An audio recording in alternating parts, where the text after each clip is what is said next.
Ni nyuma y'uko Perezida Tshisekedi agiye ku itangazamakuru agatangaza ko yamaze gutumiza doroni zo mu bwoko bwa MK9 Reaper, ndetse agatangaza ko izi doroni zizamufasha mu guhangana n'umutwe wa M23 kwisubiza ibice byose wafashe, harimo n'umujyi wa Goma ndetse n'umujyi wa Bukavu.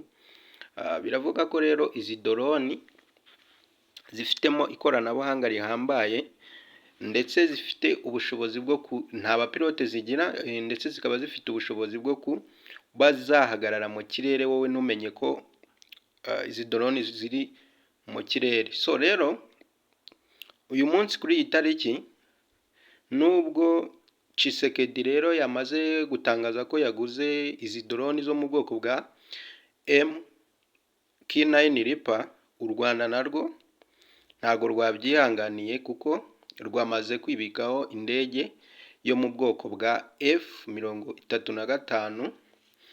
Indege rero dukurikije amafoto yafashwe na satellite biragaragaza ko izi ndege zamaze kugera mu Rwanda.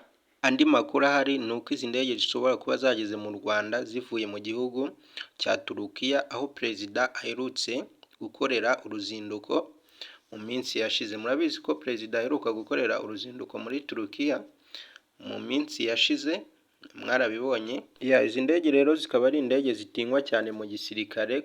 Kumva ko u Rwanda rwaguze iyi ndege ni amakuru mabi kuri Congo ndetse n'u Burundi.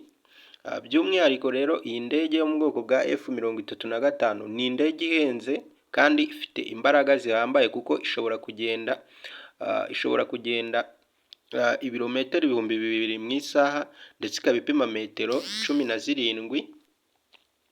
Ikaba ifite ibiro 27,000, ifite intwaro n'amavuta byose ibifite. Nibwo buremere iba ifite iyi ndege iri mu kirere.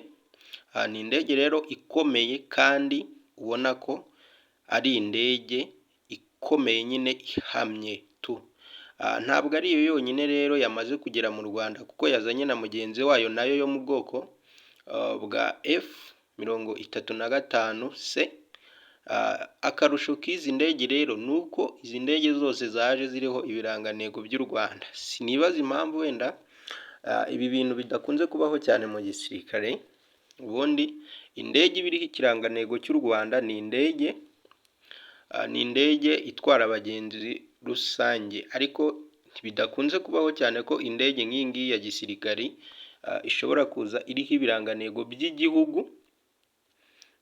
Bishobora kuba wenda hari impamvu tutazi, wenda nabyo amakuru tuzagenda tuyashaka tuyabahe, ariko icy'ingenzi wenda tugomba kumenya ni uko izi ndege zamaze kugera mu Rwanda nk'uko muri kubibona ku mafoto yafashwe, ndetse nitubona amavideo tuzagenda tuyabaha. Muri kubona ko rero izi ndege ni indege ebyiri zo mu bwoko bwa F-35. Ni indege zihenda nk'uko twabibabwiye.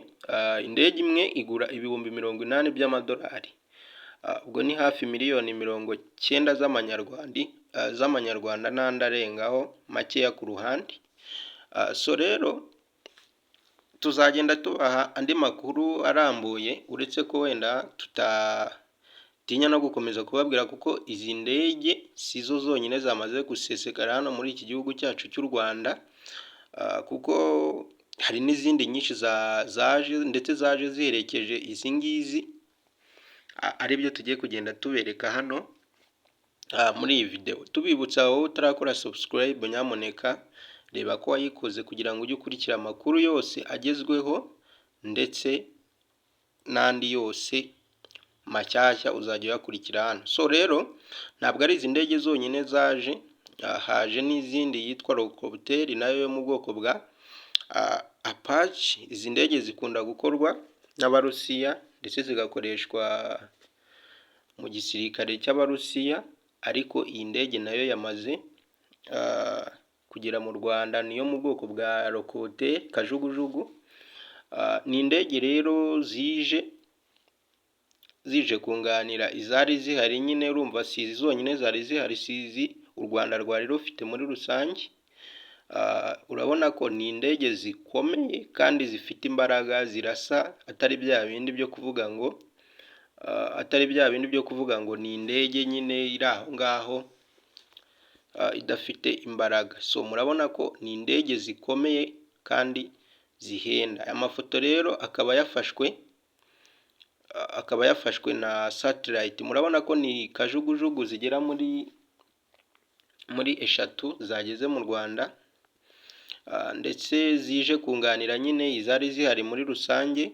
Iyo nayo n'indi kajugujugu, murabona ko ifite machine gun yo mu bwoko bwa M240 machine gun, ikaba ifite ku mpande yayo murabona ko ifite na rocket ndetse na hellfire ndetse na missile. Murabona ko ni rokobuteri ya gisirikare nyine nayo ihambaye. Nk'uko rero twe twabiberetse rero, ni rokobuteri eshatu, iyi ni iya gatatu. Murabona yuko nayo ihambaye, ifite rocket ku mpande, machine gun imbere.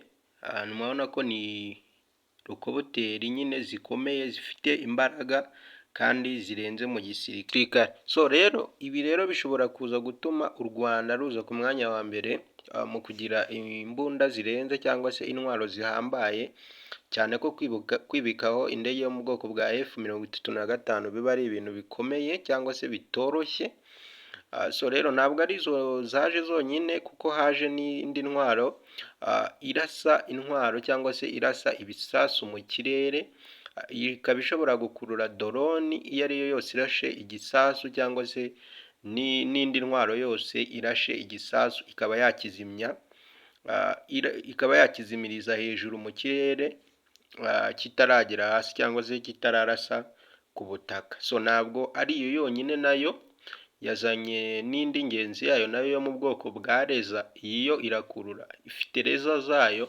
Akarusho k'iyi reza rero yo ni uko ishobora gukurura missile iyo ari yo yose irashe cyangwa se iri hejuru, igatungaho gusa itiriwe irekura wenda undi muriro, itungaho yo gusa igisasu kikaba kirazimye. Iyi yo ni mbi cyane kurusha iriya yari ibanjeho mbere.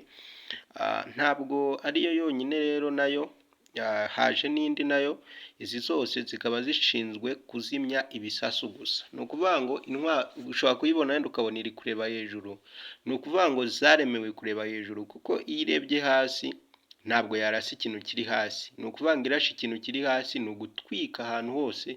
Yo iratwika ikintu cyose kihitambitse ikagitwika, ni ukuvuga n'umusozi irawutwika ugashya wose.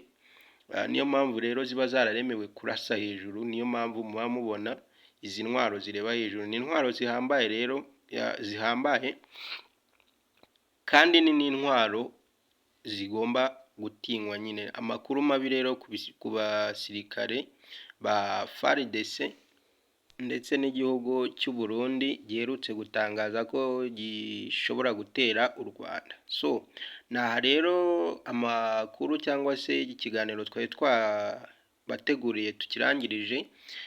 Tubibutsa niba mutarakora subscribe kuyikora, kugira ngo mujye mukurikira andi makuru mashyashya ayo ari yo yose tuzajya tugenda tubagezaho. Thank you, turabashimiye kandi mukomeze kugubwa neza cyane. Thank you, ciao ciao.